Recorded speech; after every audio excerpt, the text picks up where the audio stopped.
entrer dans la station spatiale internationale d'ici une demi-heure. Les deux astronautes américains sont bien amarrés à l'ISS à bord de la capsule SpaceX. Elle est arrivée sur place un peu avant 16h30 avec 5 minutes d'avance.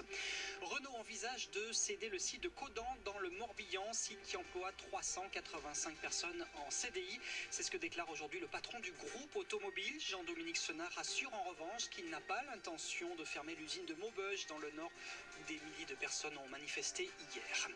Un siège sur deux bloqué dans les TGV, ce sera fini dès mardi et dès la mi-juin, 100% de l'offre sera commercialisée.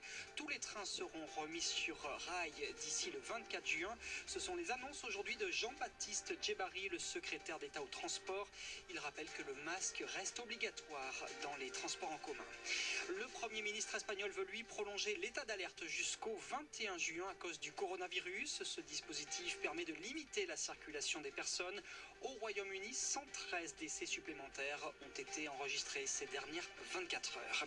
Aux États-Unis, les manifestations violentes continuent dans les grandes villes 5 jours après la mort de George Floyd et malgré les couvre-feux à Minneapolis, le corps d'un homme a été retrouvé ce matin près d'une voiture brûlée. Et puis la réouverture du parvis de Notre-Dame de Paris, c'était en début d'après-midi, plus d'un an après l'incendie de la cathédrale. Les opérations de nettoyage sont terminées pour éliminer les résidus de plomb autour de Notre-Dame. France Info. Et tout est plus clair.